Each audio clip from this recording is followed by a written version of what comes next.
کہ مسئلہ یہ ہے کہ یہ صرف آج کے نوجوانوں کا مسئلہ نہیں ہے، یہ نوع انسانی کا مسئلہ ہے، بے چینی یا اضطراب۔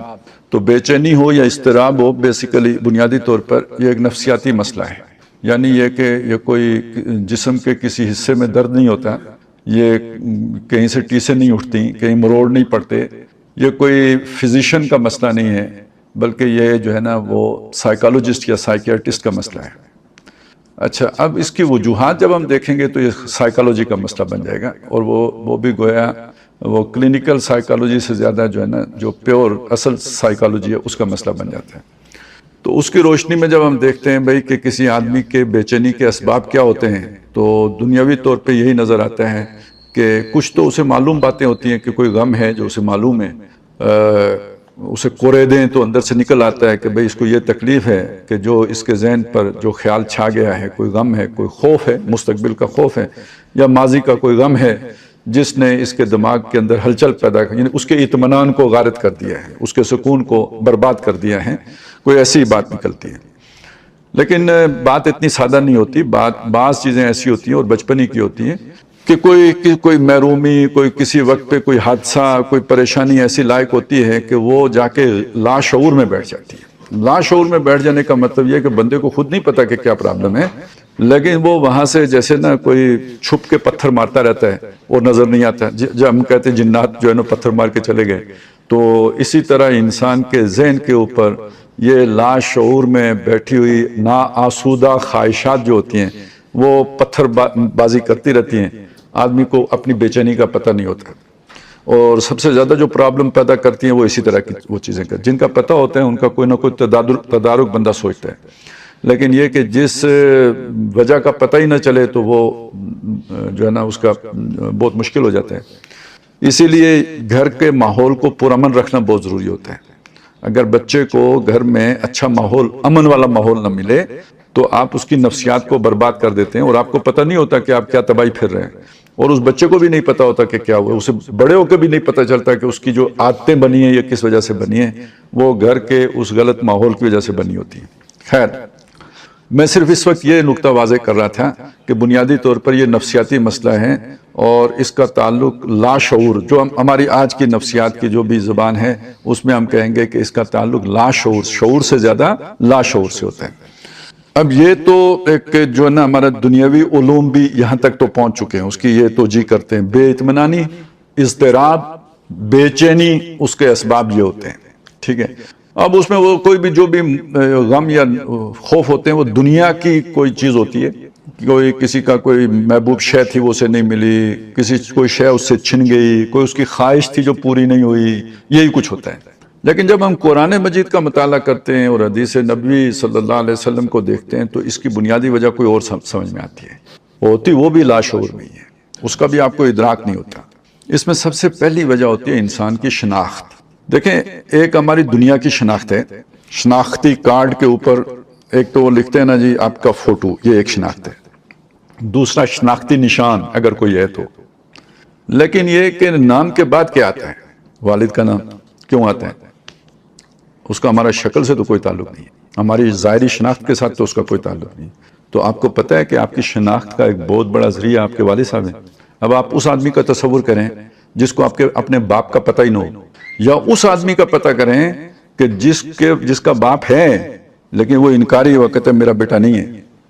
آپ ذرا اس کیفیت کو اپنے اوپر طاری کر کے دیکھیں، اب آپ کو پتہ چلے گا شناخت کیا چیز ہوتی ہے۔ سمجھ آئی نا میری بات؟ تو والد بھی آپ کی شناخت ہے۔ جن کو حاصل ہے انہیں نہیں پتا کہ یہ کتنی بڑی شناخت ہے، جن کو نہیں حاصل یا جو محروم کر دیے گئے اس سے، یہ تو ان سے پوچھے نا کہ بھئی یہ شناخت کتنا بڑا مسئلہ ہوتا ہے۔ یعنی ایک مسئلہ یہ ہے کہ باپ آپ کو روٹی دیتا ہے، پالتا ہے، پوستا ہے، آپ کے لیے محنت، یہ ایک مسئلہ ہے۔ وہ نہ ہو تو چچا کر دیتا ہے، وہ نہ ہو تو کوئی اور کر دیتا ہے، لیکن اس سے بڑا مسئلہ شناخت کا مسئلہ ہے کہ آپ کے اگر والد کا پتہ ہی نہ ہو تو یہ بہت بڑا، جسے کہتے ہیں نا ایک آئیڈینٹی کرائسس ہے جو پیدا ہو جاتا ہے، اور یہ انسان کو چین نہیں لینے دیتا۔ بے چینی کی بات آئی تھی نا، تو چین نہیں لینے دیتا۔ اب یہ میرے موضوع اس وقت کا موضوع تو نہیں ہے، لیکن یہ بے چینی کرتی کیا ہے؟ دنیا میں فساد پھیلانے والے اکثریت ان لوگوں پر مشتمل رہی ہے جو اس طرح کے لوگ تھے۔ یہ آپ ذرا پڑھیں گے نا، جو بڑے بڑے جاسوس گزرے ہیں، جنہوں نے دنیا میں بڑے بڑے جو ہے نا سازشیں کی ہیں، بڑے بڑے فساد پھیلائے ہیں، ان کی ہسٹری ٹریس کریں گے تو آگے جا کے پتہ چلے گا کہ یہ ابا جی کے تصور کے بغیر تھے۔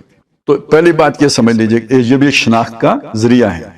تو وہ ایک جگہ پہ جھگڑا تھا، بس وہ ہمارے ایک ساتھی تھے، انہوں نے ایک خاتون تھی، انہیں اپنے والد صاحب سے بہت سی شکایتیں تھیں کہ انہوں نے یہ نہیں کیا وہ نہیں کیا۔ آج کل تو اکثر وہی بے چینی یوں بھی نکلتی ہے، میرے باپ نے مجھے گاڑی لے کے نہیں دی، میرے باپ نے میرے لیے یہ نہیں کیا، اس طرح بھی ہو جاتے ہیں۔ تو وہ پروفیسر صاحب نے اس سے کہا کہ تمہارے باپ نے تمہیں آن کیا ہوا ہے کہ تم میری بیٹی ہو، تصور کرو اگر وہ یہ کہے کہ تم میری بیٹی نہیں ہو تو پھر تیرا کیا حشر ہو۔ اس کا سب سے بڑا احسان تمہارے اوپر یہ ہے کہ وہ مانتا ہے کہ تم میری بیٹی ہو۔ تو بس یہ بات سمجھ لیں کہ یہ اس کا ایک پہلو یہ ہے، لیکن قرآن یہ بتاتا ہے ایک پہلو اور ہے، وہ اس سے بھی بڑا ہے، اور وہ یہ ہے کہ تمہارا خالق کون ہے۔ خود بخود بن گئے ہو، انتم تخلقونہ، کیا اس کو تم نے خود بنایا ہے؟ والد خالق تو نہیں ہوتا، ہم نحن الخالقون، یا ہم خالق ہیں۔ یہ جو انسان کی اصل پہچان ہے وہ خالق کے ساتھ جڑ کر ہے۔ اب پتہ نہیں میں اس بات یہ نقطہ آپ پر واضح کر پاؤں گا یا نہیں کر پاؤں گا، لیکن آپ ذرا سوچیں، جو اس وقت ہمیں جو کچھ بھی معلوم ہے دنیا کے بارے میں، کائنات کے بارے میں، یہ ہماری زمین ہے، آپ اس زمین کے کسی ایک حصے میں، ویران حصے میں چلے جائیں، آپ کو ڈر لگنا شروع ہو جاتا ہے، خوف آنا لگتا ہے، ٹھیک ہے، کیونکہ کوئی دوسرا آپ کو اپنی نوع کا بندہ نظر نہیں آتا، ویرانہ ہے، خوف میں دن کو بھی خوف محسوس کریں گے، کرتے ہیں یا نہیں کرتے، یہ انسانی سرشتے ہیں۔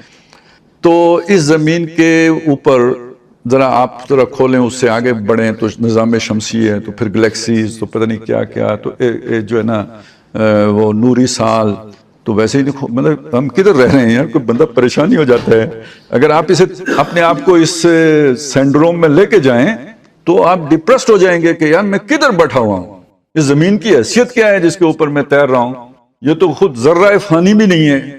ہم تو کہتے ہیں نا فانی تو بہت ہر کی بات ہو گئی، یہ ذرہ پوری کائنات کے مقابلے میں زمین کی حیثیت ذرہ کی بھی نہیں ہے، اور یہ فاصلے طے کرنا آدمی کا ظاہر ہے، بات تو آتی ہے نا، یہ جب اتنے فاصلے کہ جو ہماری زندگی ہے، یہ زندگی اس طرح کی کوئی کھربوں زندگیاں بھی ہو جائیں تو ہم وہ فاصلے نہیں پاٹ سکتے، تو بالکل ڈپریشن، کوئی اس طرح بے چینی پیدا ہوتی ہے، اور یہاں سارا کون بنتا ہے؟ میں کس کے ساتھ ہوں؟ میرا خالق کون ہے؟ اب وہ اقبال کا وہ ایک شعر کا ایک مصرع ہے نا، یا مجھے ہم کنار کر یا بے کنار کر، آئی بات سمجھ میں؟ وہ خود تو هو الاول والآخر والظاہر والباطن ہے، تو جب اس کے ساتھ آپ کا جوڑ جڑ گیا خالق اور مخلوق والا، آپ کو وہ اطمینان حاصل ہو گیا کہ یہ گویا سارا جو کچھ بھی ہے یہ میرے مالک کا ہے، ٹھیک ہے، یہ کس کا ہے؟ میرے مالک کا ہے، یہ کس کا ہے؟ میرے خالق کا ہے، یہ کس کا ہے؟ میرے رب کا ہے، آقا کا ہے۔ تو اس میں آپ کو خود اپنے اندر ایک آپ جو ہے نا ایک سینس آف پوزیشن فیل کرتے ہیں، گویا میرا ہے، جو میرا ہے وہ بھی اس کا ہے، تو جو اس کا بھی ہے تو پھر ذرا وائس ورسا بھی تو ٹھیک ہی ہوگا نا، کسی نہ کسی ایک اطمینان کا بات تو بنی جاتی ہے، ایک اس کے اندر اپنائیت آپ فیل کرنا شروع کر دیتے ہیں، تو اس اعتبار سے بھی ایک امن اور سکون کا ذریعہ بنتا ہے خالق کی پہچان۔ یہ بات ہے جو سورہ حشر کی جو ہے نا آخری رکوع جو ہے اس کی دوسری آیت میں آئی ہے، وَلَا تَكُونُوا كَالَّذِينَ نَسُوا اللَّهَ فَأَنسَاهُمْ أَنفُسَهُمْ، پہلی آیت ہے، ان لوگوں کی طرح نہ ہو جانا جو اللہ کو بھول بیٹھے، اور نہیں دوسری ہے، پہلی وہ ہے یا ایھا الذین آمنوا اتقوا اللہ وَلْتَنظُرْ نَفْسٌ مَا قَدَّمَتْ لِغَدٍ، یہ پہلی ہو گئی۔ دوسری یہ ہے کہ وَلَا تَكُونُوا كَالَّذِينَ نَسُوا اللَّهَ فَأَنسَاهُمْ أَنفُسَهُمْ، ان لوگوں کی طرح نہ ہونا جو اللہ کو بھول بیٹھے، اپنی اس پہچان کو وہ پہچان ہی نہیں سکے، فَأَنسَاهُمْ أَنفُسَهُمْ، اللہ نے انہیں اپنے آپ سے بلا دیا، یعنی اپنی پہچان بھی پھر نہیں کر سکے۔ یہ جو اپنی اصل پہچان ہے یہ انسان کو حاصل ہوتی ہے اس کی پہچان کے نتیجے میں۔ اب بھولنے کا مطلب یہ تو نہیں ہو سکتا کہ پیٹ کو بھول گئے، وہ پیٹ تو بھولنے ہی نہیں دیتا، پیٹ کو تو کتا نہیں بھول سکتا، انسان کیسے بھولے گا؟ پیٹ نہیں بھولنے دیتا۔ کوئی بھی آپ کی جو ارج ہے یا جو انسٹنکٹ ہے وہ تو آپ کو زندہ رکھتی ہے، وہ آپ کو خود حرکت دیتی ہے، وہ کیسے اس کو آپ بھولیں گے؟ وہ آپ کو بھولنے دیتی ہی نہیں، وہ یاد رکھواتی ہے۔ یہاں اپنے آپ کو بھولنے کا مطلب یہ ہے کہ اپنے مقام کو بھول جانا، اپنی حیثیت کو بھول جانا، اپنے مرتبے کو بھول جانا، اور اپنی اصلیت کو بھول جانا۔ مقام و مرتبہ اس نے کیا دیا؟ خلافت کا دیا۔ وَإِذْ قَالَ رَبُّكَ لِلْمَلَائِكَةِ إِنِّي جَاعِلٌ فِي الْأَرْضِ خَلِيفَةً، یہ پہچان ہے نا ہماری، ٹھیک ہے۔ پھر اس نے دوسرا مقام کیا دیا؟ عبدیت کا دیا، وَمَا خَلَقْتُ الْجِنَّ وَالْإِنسَ إِلَّا لِيَعْبُدُونِ۔ پھر اس نے جو ہے نا اگلے جو اہم ترین بات ہے وہ کیا کہ اس کے اندر میں نے اپنی روح میں سے پھونکا ہے، وَنَفَخْتُ فِيهِ مِن روحی، بہت گمبھیر مقام ہے، اپنی روح سے۔ تو یہ تو بڑی خاص الخاص چیز ہے، یہ ہے وہ اصل پہچان، اپنی خودی پہچان، او غافل افغان، ٹھیک ہے نا۔ اور وہ خودی کو کر بلند اتنا کہ ہر تقدیر سے پہلے خدا بندے سے خود پوچھے بتا تیری رضا کیا ہے، وہ جو میں پہلے بات کر چکا ہوں کہ ایک آپ کو سینس فیلنگ آتی ہے آپ کو کہ یہ تو گویا سب میرا ہے، تو تیری رضا کیا ہے، یعنی اپنے آپ کو اللہ کے اتنے قریب کر لو۔ اب مسئلہ یہ ہوا کہ جب انسان نے اپنے آپ کو حیوان کے طور پر ڈیفائن کیا، جب خالق کو نہیں پہچانا تو پھر میں کیا ہوں؟ میری وہ اصلیت کا تعلق تو خالق کی اس روح کے ساتھ تھا نا، روح ہی جو پھونکی گئی، اس کو ہی نہیں پہچانا تو اس روح کو کیسے پہچانوں گا؟ پھر پیچھے کیا رہ گیا؟ یہ فزیکل باڈی۔ جب فزیکل باڈی رہ گئی تو اس کے انسٹنکٹس ہیں، اس کی ارجز ہیں، اس کی ایپیٹائٹس ہیں، بس یہی کچھ پیچھے رہ گیا جو باقی عوانوں میں بھی ہے۔ تو میں بھی عوان ہوں تو وہ بھی، آبزرویشن میں تو یہ بات بالکل 100% ٹھیک ہے، میں بھی عوان ہوں وہ بھی عوان ہے۔ باقی یہ فرق ہے کہ میرے بازو ہیں، ان کی 4 ٹانگیں ہوتی ہیں، یہ بھی مطلب وہ کوئی اتنا بڑا فرق نہیں ہے کہ بس آگے لگا دیں تو یہ بھی وہی ٹانگیں ہی بن جاتی ہے نا، بس تھوڑا سا سیدھا کر دیں تو یہ بازو بن گئے، اور آپ ذرا جھک جائیں آگے ٹیک دیں تو وہ ٹانگیں بن گئی۔ تو یہ تو کوئی بہت بڑا فرق نہیں ہے، جو ان کی خواہشات ہیں وہ میری خواہشات ہیں، جو ان کی جبلتیں وہ میری جبلتیں ہیں، تو میں بھی ایک عوان ہوں۔ البتہ اب دیکھیں آگے فرق کیا پڑا، ایک فرق یہ پڑا کہ وہ ذرا ارتقاء کے عمل میں پیچھے رہ گئے، میں ارتقاء کے عمل میں تھوڑا آگے نکل گیا ہوں، ایک فرق یہ، تو گویا ایک بہتر عوام، ایک ایوالڈ اینیمل، ایک بات یہ ہو گئی، یہ فرق ہو گیا، امتیاز یہ ہوا۔ دوسرا امتیاز کیا ہے؟ دوسرا امتیاز یہ ہے کہ وہ بول نہیں سکتے، میں مطلب اپنے اظہار معافی ضمیر کر سکتا ہوں، اس لیے اب آپ نے سنا ہوگا حیوان ناطق، تو کیا مانا آپ نے اپنے آپ کو؟ حیوان مان کے اس کے ساتھ صفت کیا لگا دی؟ ناطق کی۔ بھینس بول نہیں سکتی، بھینس کے آگے بین بجانا، سمجھ بھی نہیں سکتی، میں سمجھ بھی لیتا ہوں، میں بول بھی لیتا ہوں، یہ فرق ہے میرے اور حیوان۔ تو یہ صرف یعنی ایک امتیاز پیدا ہو گیا دوسرے حیوان کے ساتھ، وہ بنیاد تو نہیں تبدیل ہوئی، حیوان تو حیوان ہی رہا نا، اب اس میں اضافہ ہو گیا جی ایک اور سماجی حیوان، باقی حیوان ایک دوسرے کو سینگ مارتے ہیں، ٹھیک ہے، اور اس انہیں کوئی اپنے جوڑے کا بھی نہیں پتا ہوتا، اکثر کا، بعض کو تو خیر جوڑوں کا بھی خیال رکھتے ہیں، لیکن یہ کہ اکثر کو نہیں پتا ہوتا۔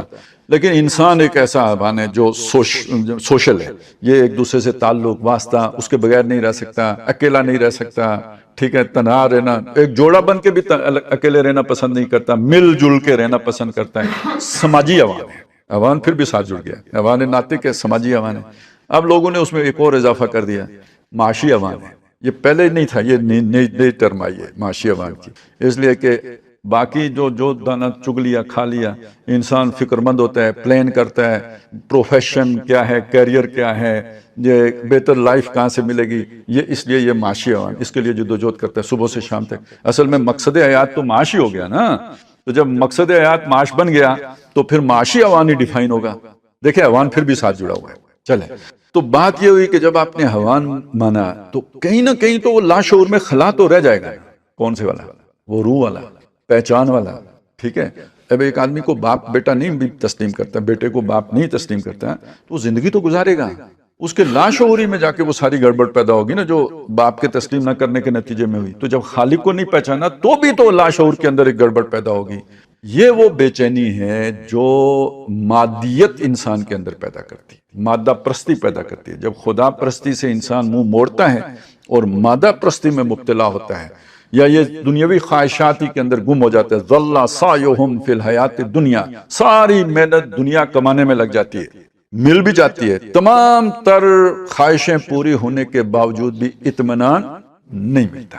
اب یہ ذرا ذہن میں رکھ کے نا، اب میں آپ کے سامنے چند چیزیں اور رکھتا ہوں۔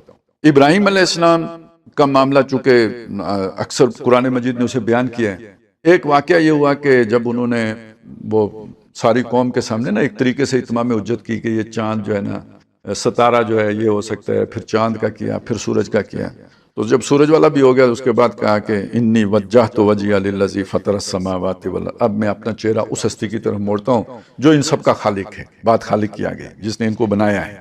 یہاں فاطر کے لفظ آیا جس کا مطلب بغیر کسی مادے کے بنایا ہے۔ ایک ہوتا ہے نا کسی شے سے کوئی شے بنانا، بغیر کسی شے، کوئی پہلے سے کوئی شے تھی نہیں، اس سے بنایا ہے۔ وجود بخشا ہے اس نے، اس کو اس کی طرف میں چہرہ کر لیا۔ اب وہ اسلوب یہ بتا رہا ہے کہ اندازہ یہ ہوتا ہے کہ انہوں نے حضرت ابراہیم علیہ السلام کو ڈرایا، کہ جیسے آپ اسے یوں سمجھ لیں کہ جہاں پہ یہ تصور ہو کہ پیر صاحب کی طرف پیٹھ نہیں کرنا ہے، تو اگر کوئی پیٹھ کر کے نکلے تو اسے نہیں بزرگ ڈراتے کہ بے ادبی کی ہے، گستاخی کی ہے، پتہ نہیں ٹانگ ٹوٹے گی، بیماری کوئی لائق ہو جائے گی، کاروبار میں نقصان، یہ آپ نے سنا ہو گیا اس طرح کی باتیں۔ تو اندازہ یہ ہوتا ہے کہ انہوں نے ڈرایا کہ آپ نے ہمارے معبودوں کی توہین کی ہے، تو اس سے کے نتیجے میں آپ پر کوئی وبال پڑے گا۔ تو پہلے تو انہوں نے کہا نا کہ میں کیسے ڈروں ان سے، کیف اخاف ما اشرکتم، میں ان سے کیوں کر ڈروں جو تم نے شریک ٹھہرا لیے ہیں، اور جبکہ تم نہیں ڈرتے اس سے جس نے تمہیں بنایا ہے، جس کے ساتھ تم نے یہ شریک کیے ہیں۔ اس کے بعد ان سے ایک سوال پوچھا ہے، فَأَيُّ الْفَرِيقَيْنِ أَحَقُّ بِالْأَمْنِ إِن كُنتُمْ تَعْلَمُونَ۔ دو فریق ہو گئے نا، ایک اکیلے ابراہیم علیہ السلام ہے اور دوسری طرف ساری قوم ہے، یہ دو فریق ہیں، اکثریت ایک، اکثریت ہی نہیں، سب ایک طرف، اکیلے ابراہیم علیہ السلام دوسری طرف، لیکن وہ کہہ رہے ہیں ہم دو فریق ہو گئے، فریقین، ایک فریق تم، ایک فریق میں۔ اور دیکھیں کتنا بڑا دعویٰ ہو گیا ہے، جو ہی اللہ سے تعلق بنا دعویٰ کتنا بڑا ہو گیا، پوری قوم کے مقابلے میں اکیلا بندہ کہہ رہا ہے میں فریق ہوں، ٹھیک ہے۔ فَأَيُّ الْفَرِيقَيْنِ أَحَقُّ بِالْأَمْنِ، امن کا زیادہ حقدار کون ہے؟ وہ کہ ڈرا رہے تھے نا، انہوں نے کہا امن کے حقدار تم ہو یا میں ہوں، سوچنے کی بات ہے۔ ان کنتم تعلمون، تم بتاؤ اگر تمہیں معلوم ہے تو۔ ان کے جواب کا انتظار نہیں کیا، خود جواب دیا، الذین آمنوا، جو ایمان لائے، وَلَمْ يَلْبِسُوا ایمانہم بِظُلْمٍ، اور اپنے ایمان کو کسی شرک کے ساتھ آلودہ نہیں کیا، کسی قسم کے شرک کے ساتھ آلودہ نہیں۔ شرک کی مختلف اقسام ہیں، کسی بھی قسم کو، نہ شرک فی ذات کیا، نہ شرک فی الحقوق کی، نہ جو ہے نا وہ کوئی اللہ تعالیٰ کی صفات میں کسی کو شرک کیا، تو یہ جو ہے نا نہ شرک فی الاطاعت کیا۔ تو ان میں سے ہم دونوں میں سے کون امن کا حقدار ہے؟ جس نے اپنے ایمان کو شرک کی آلائش سے آلودہ نہیں کیا۔ الذین آمنوا، ایمان لائے، وَلَمْ يَلْبِسُوا ایمانہم بِظُلْمٍ اولئک لہم الامن، یہ امن کے حقدار وہ ہیں، وہم مہتدون، اصل ہدایت پر بھی یہی لوگ۔ اب معلوم ہوا کہ امن جو ہے وہ کیا دیتے ہیں؟ امن کون دیتا ہے؟ ایمان دیتا ہے۔ یعنی اس آیت سے ہمارے سامنے بات کھل گئی، امن کا حقدار کون ہے؟ بے چینی سے نجات کس کو ملتی ہے؟ سکون کون پاتا ہے؟ جو ایمان لاتا ہے۔ ویسے ایمان کا لفظ بنا بھی امن سے ہی ہے، امن ثلاثی مجرد سے ہے اور ایمان ثلاثی مزید فی سے ہے، اور فرق کیا پڑا؟ یہ متعدی ہے، اور متعدی ہونا یعنی دوسرے پر مؤثر ہونا، یعنی امن کا مطلب ہے امن میں ہونا، اور ایمان کا مطلب ہے امن دینا۔ تو ایمان بندے کو امن دے دیتا ہے، یہ بات ذہن میں رکھیں۔ اسی بات کو قرآن مجید نے دوسرے انداز میں یوں فرمایا کہ الا بذکر اللہ تطمئن القلوب، یاد رکھو کہ اللہ کے ذکر سے دل سکون پاتے ہیں۔ اچھا، اب ذکر کا معنی ہم نے ایک خاص معنی لے لیا، ذکر لسانی کے طور پر لے لیا، یہ معنی ہے ذکر کا، قرآن مجید میں ذکر اس معنی میں لفظ استعمال ہوا ہے، لیکن عام طور پر اس کے ساتھ پھر اسم رب کا بھی آتا ہے، ذکر اسم رب، اپنے رب کے نام کا ذکر کرو، وہ پھر یہ آتا ہے۔ جب یہ مجرد ذکر آتا ہے تو یہ یاد دہانی کے اور معرفت اور پہچان کے معنی بھی دیتا ہے۔ انا نحن نزلنا الذکر وانا لہ لحافظون، یہاں یہ ذکر جو ہے نا یہ قرآن مجید کے لیے آیا ہے یہ لفظ۔ اسی طرح ایک مقام ہے یہ سورہ مجادلہ میں ہے کہ وہ لوگ کہ جو اللہ کے سامنے جھوٹ بولیں گے ان کا ذکر ہے، بڑا اہم مقام ہے، حیران کر دینے والا مقام ہے کہ چلے میں اور آپ ایک دوسرے سے تو جھوٹ بول لیں، آپ اس بندے کا تصور کریں جو اللہ کے سامنے کھڑے ہو کے بھی نہ صرف جھوٹ بولے گا بلکہ قسم کھا کے جھوٹ بولے گا۔ یوم یجمعہم، جب انہیں جمع کرے گا یا سب کو اٹھائے گا، یبعثہم، تو وہ کیا کریں گے؟ فَيَخْلِفُونَ لَهُ كَمَا يَخْلِفُونَ لَكُمْ، اللہ کے سامنے بھی حلف اٹھا کے قسم کھا کے جھوٹ بولیں گے جیسے تمہارے سامنے قسمیں کھاتے ہیں۔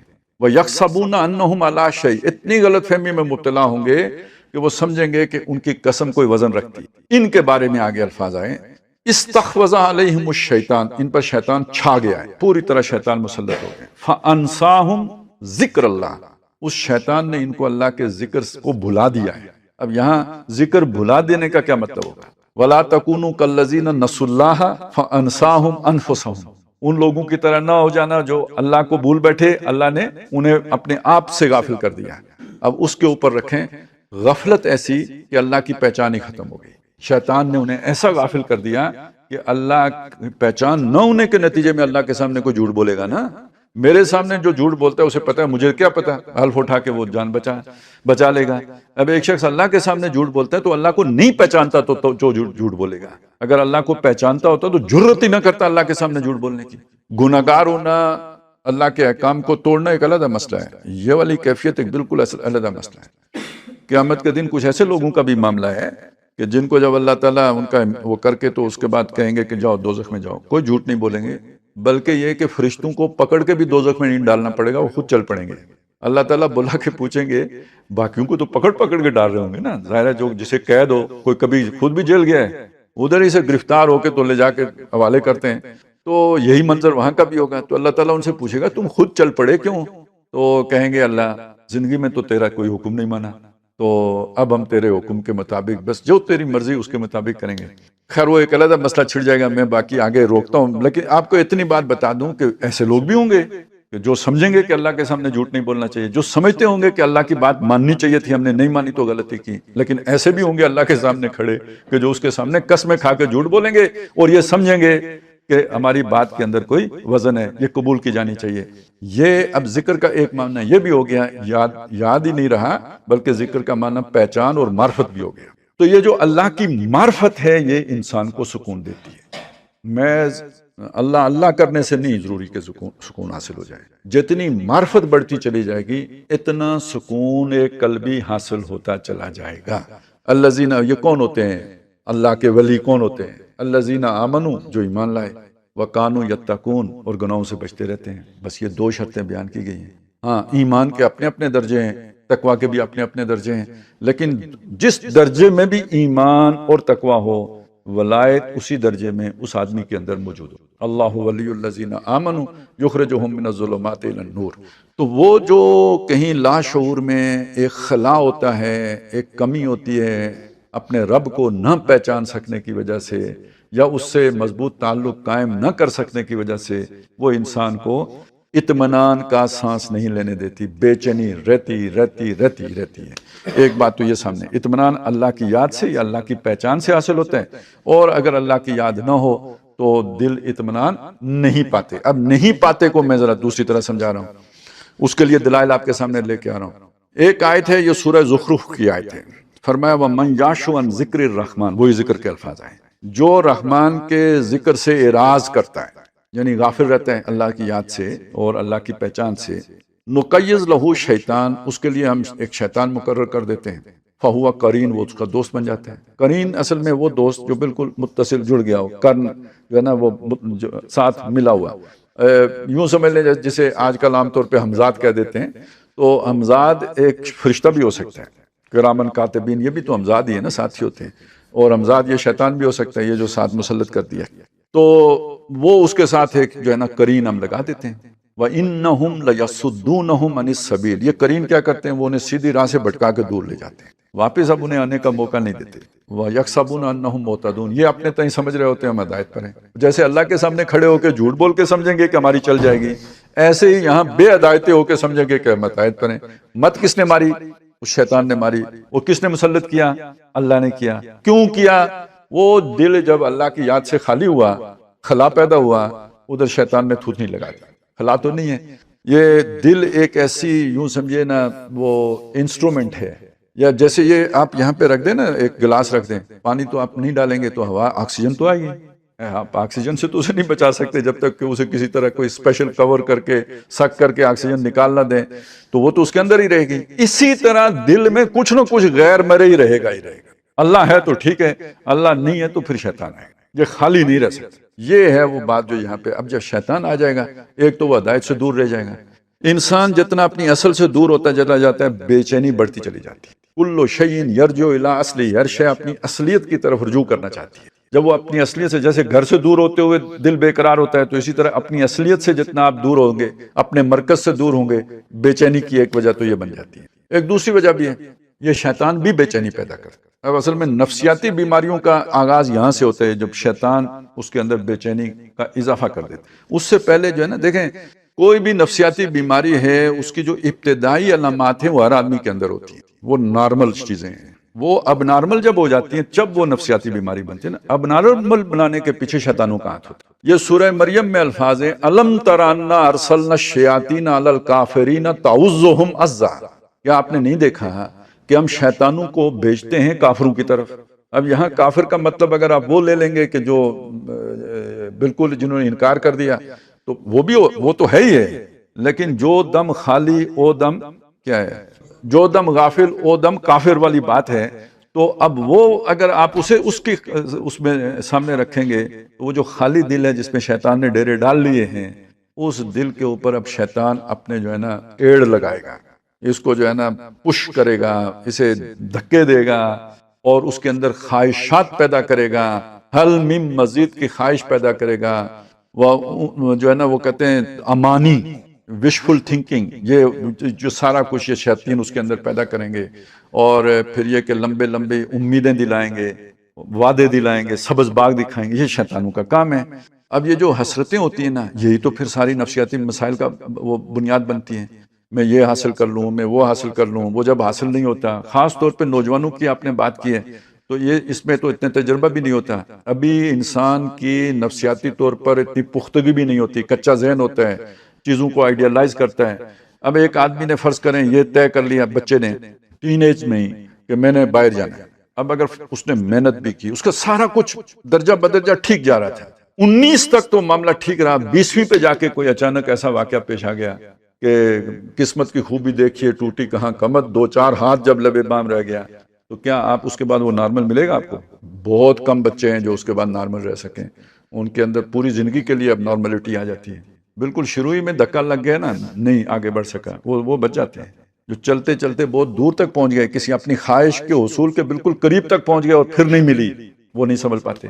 تو اب فرض کریں جو شیاطین ان مقاصد کے لیے ابھارتے ہیں، ان کا عاشق بناتے ہیں، اور پھر جب وہ ملتے نہیں تو اس کے بعد پھر جو ایک مایوسی، غم، تکلیف کی جو صورت بنتی ہے، وہ ساری زندگی کا روگ بن جاتا ہے، بیماری بن جاتی ہے، اور وہ پھر کبھی چین نہیں لینے دیتی. اب یہ میں نے ایک طرف سے آپ کو سمجھا دیا کہ یہ صرف اتنا ہی مسئلہ نہیں ہوتا، یہ صرف انسانی حد تک محدود بات نہیں ہے. ہمارا اطمینان اور ہمارا عدم اطمینان، اطمینان کے ساتھ خدا کا تعلق جڑا ہوا ہے، اور عدم اطمینان کے ساتھ شیطان کی جو ہے نا وہ ترغیب و تشویق جڑی ہوئی ہے. اب آ جائیں تیسری چیز کی طرف، ایمان کے جو نا ایمان اور امن کے ساتھ. یہ چیز تو میں نے آپ کو بتا دی تھی. اب اگلی بات کہ چلے کوئی بہت بڑی خواہشات تو آپ نے نہیں پالی، چھوٹی موٹی خواہشیں تو سب کی ہوتی ہیں. گھر ہونا چاہیے، ضرورت ہے. اب ہم تعیشات کی بات نہیں کر رہے، اب ہم بات کر رہے ہیں ضروریات کی، جو نا لگژریز کی بات نہیں کر رہے، نیڈز کی بات کر رہے ہیں. روٹی 2 وقت کی سب کو چاہیے. اچھا ابھی تو کھا لی، شام کی نہیں ہے، چین ہوگا؟ چلیں آج کی ہے، کل کی نہیں ہے. چلیں 15 دن کا تو خرچہ ہے، 15 دن سے آگے کا نہیں ہے.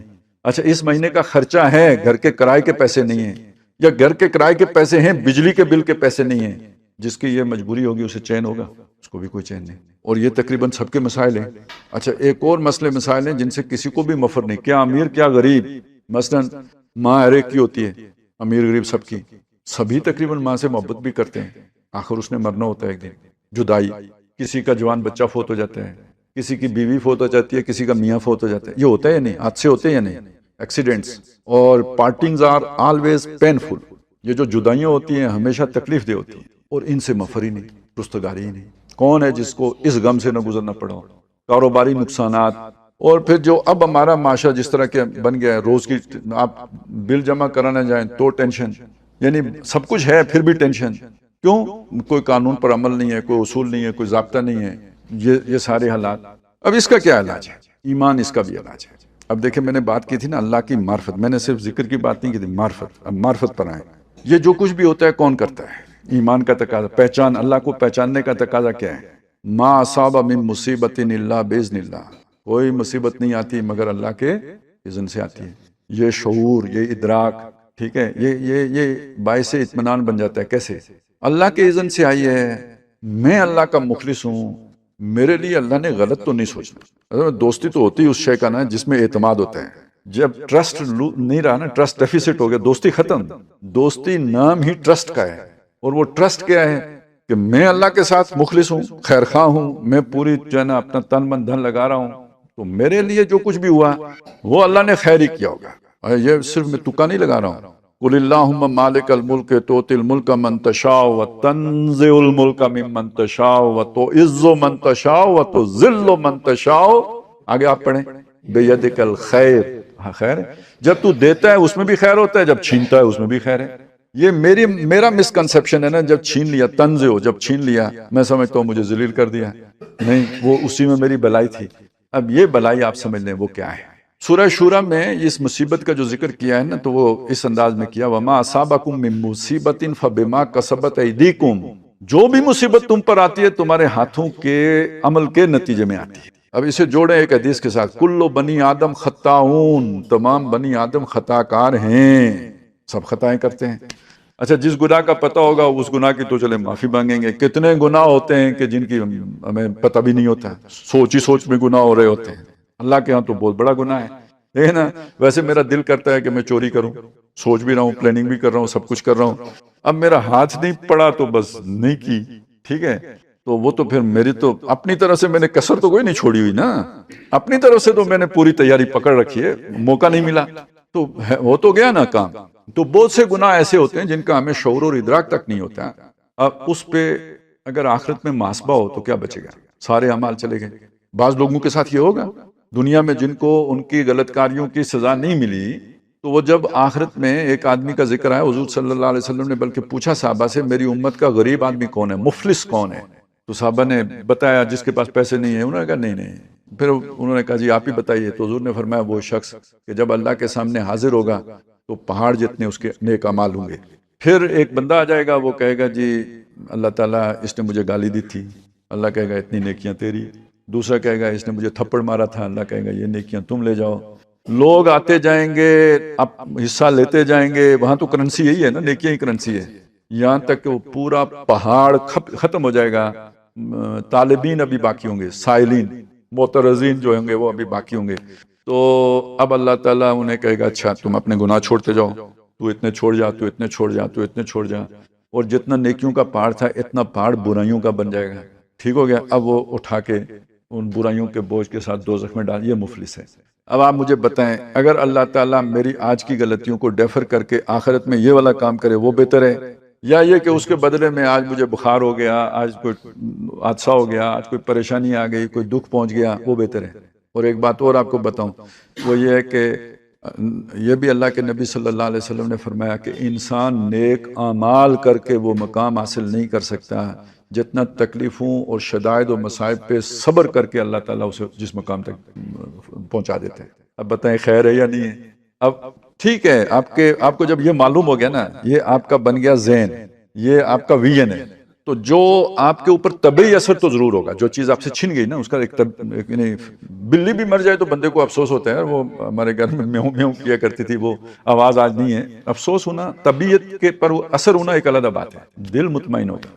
نبی صلی اللہ علیہ وسلم کے صاحبزادے جب فوت ہوئے تو آپ کی آنکھوں میں آنسو آ گئے۔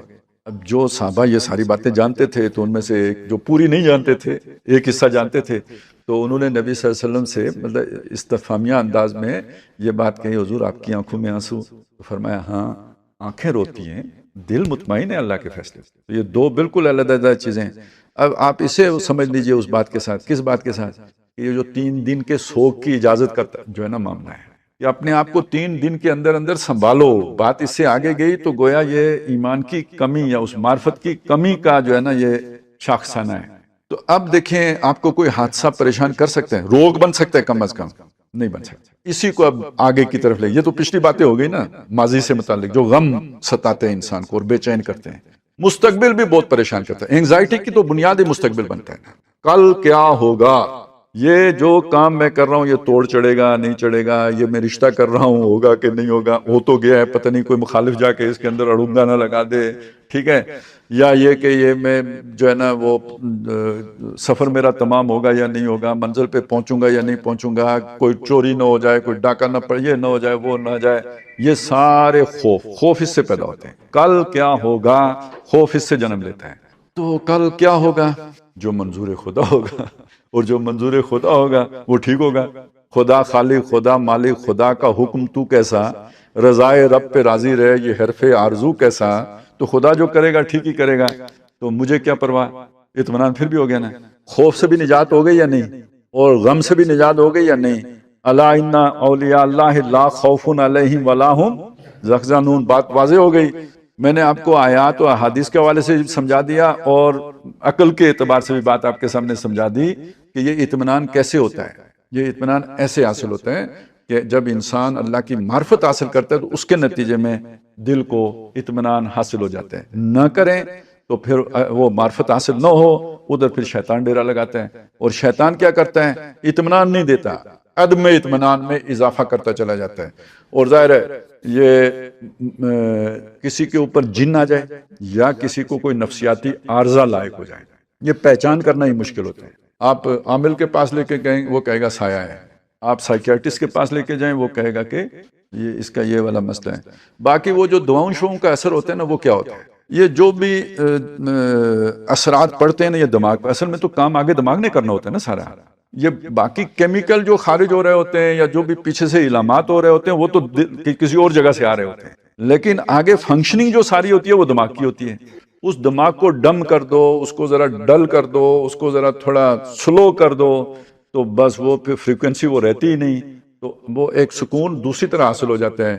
ظاہر ہے یہ ایک جیسے کوئی بندہ تڑپ رہا ہو تو اسے اندر سے تو سکون حاصل نہیں، لیکن آپ نے چارپائی پہ باندھ لیا ہے تو وہ سکون میں نظر آنا شروع ہو جائے گا. تو وہی کام دوائیوں کے ذریعے سے ہو جاتے ہیں.